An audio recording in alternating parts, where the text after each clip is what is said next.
everyone, and welcome.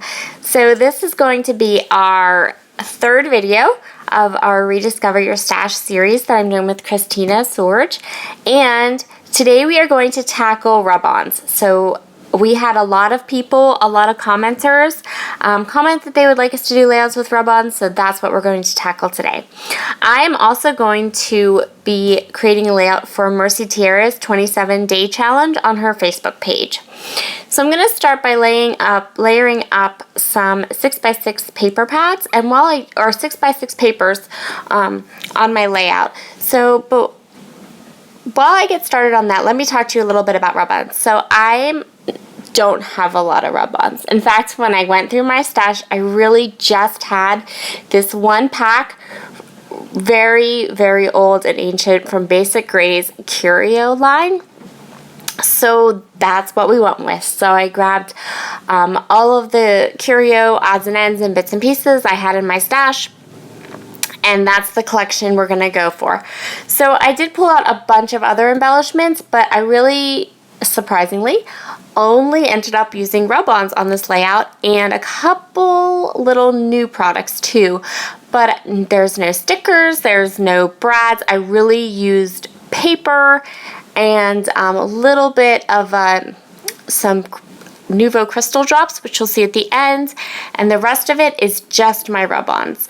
So right now, I know it was a little bit hard to see that sketch. The sketch that I chose to use to go with my challenge was a sketch by Chamel.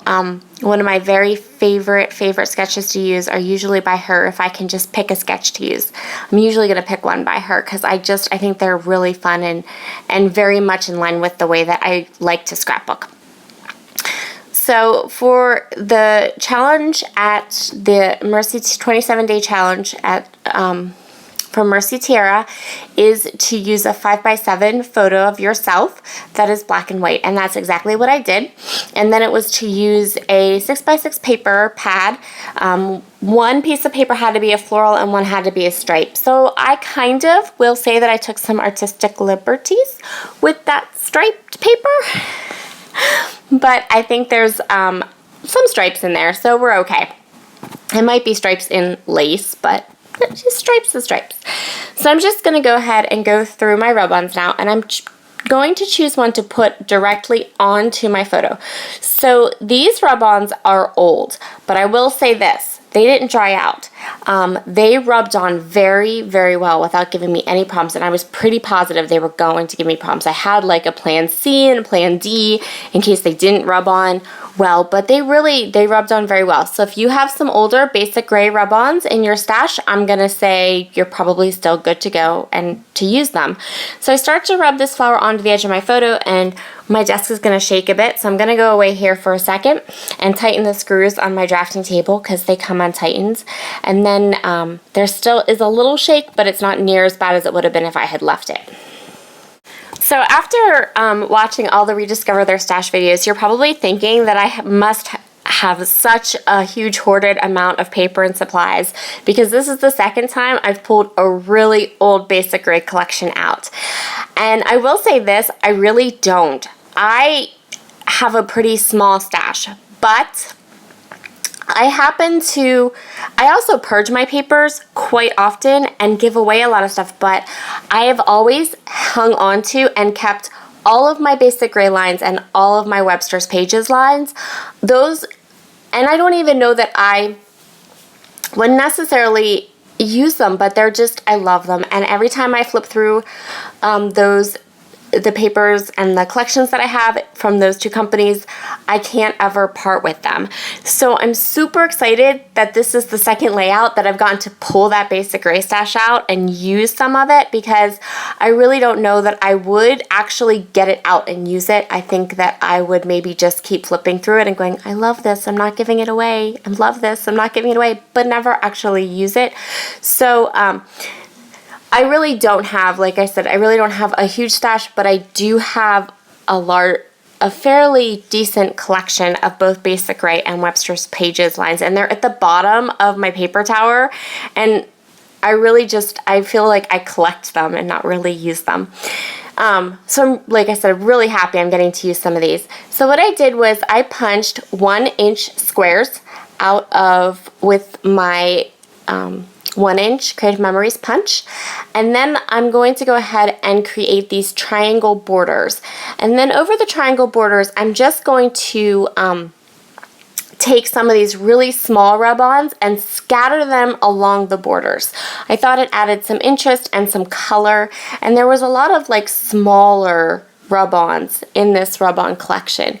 Now here's where I decide that I don't like my triangles. I want them to be the other direction, and I'm so glad these rub-ons are very forgiving, because I picked some of these triangles had rub-ons on them, and I just picked them up and lined the rub-ons back up, and it worked. So happy about that, because I really thought when I decided I wanted to flip them that I was gonna have to scrape the rub-ons up and start over again, but I didn't. It really did work well.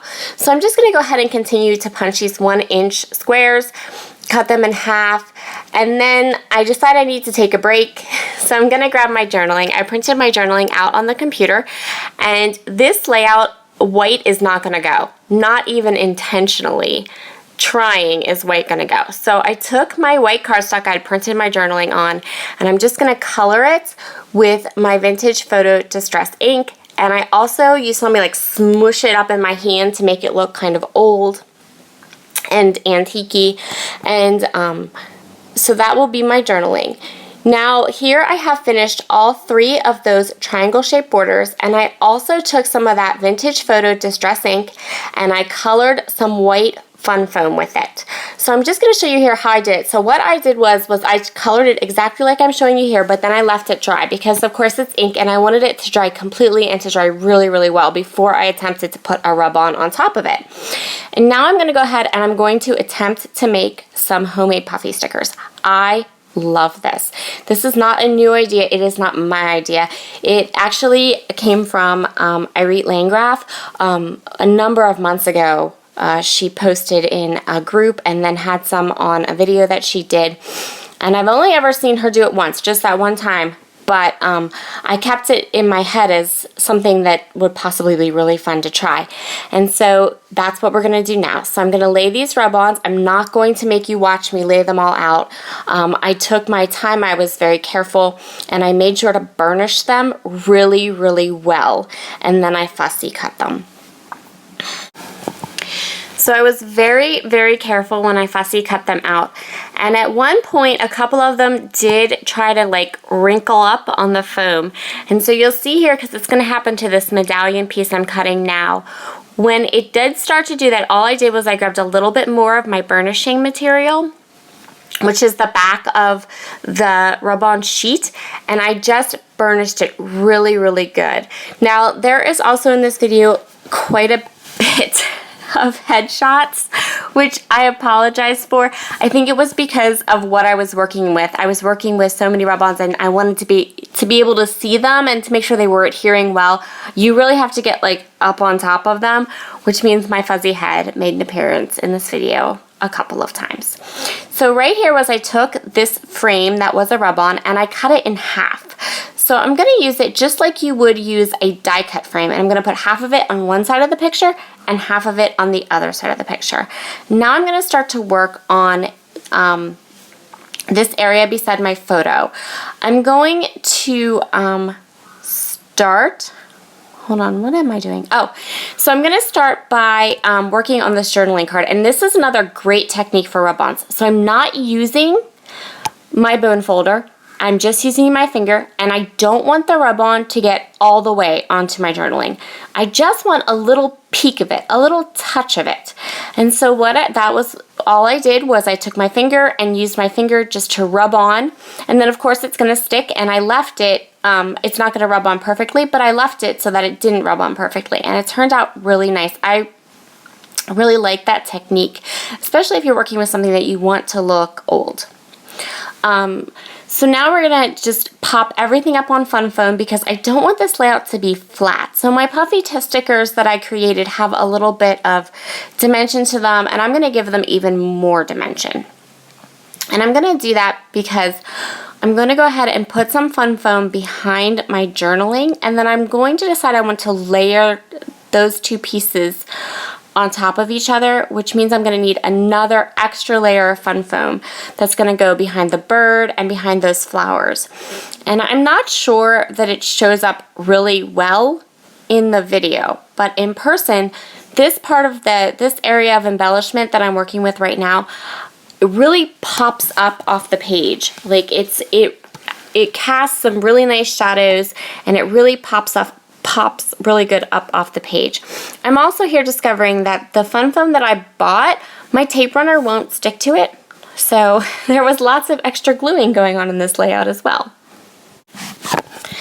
So now I'm just going to go ahead and you'll see here how I added that strip underneath the flowers and how I adhered it down for some extra dimension. And then I'm going to fussy cut another one of these flowers, and I'm going to place it up in the corner of my layout so that there's 3 flowers that are on foam and then 1 flower that's adhered to the photo in a rub-on. And I like how that looks. It gives it some depth because the one that's on the photo kind of peeks through the other 3. So I hope that you will take a minute or a couple minutes and check out Khristina's Rediscover Your Stash video and see what kind of fun she has had with rub-ons. And be sure to leave comments and let us know what you'd like to see us use from our stash in upcoming videos. We got the rub-on idea from a couple of our subscribers, both Khristina's and mine. So thank you so much for the great suggestion, and keep them coming because we would really like to cater these video series and these videos to what our subscribers would like us to work with. So have a lovely day. And here is just the last little thing I'm going to do, which is to put on these Nouveau crystal drops. These are brand new drops. A friend bought them for me and sent them to me. She sent me 4 different colors, and this is the first time I've used them. In comparison to liquid pearls, which I've used a ton, I like these so much better because they're self-leveling. So I didn't have to flick my paper underneath and like make the caps go down. And that's how I used them on here. I just used them on here the way I would use my liquid pearls. And I love the fact that I don't have to flick my paper to get the little caps. They leveled right out and they dried beautifully. So here is my completed layout. I also, as you can see, made a huge mess of my scrap table. I hope you've enjoyed this video. I would love a thumbs up, and if you haven't subscribed yet, please consider doing so. Have a wonderful day, and we'll see you again in a couple weeks. Bye!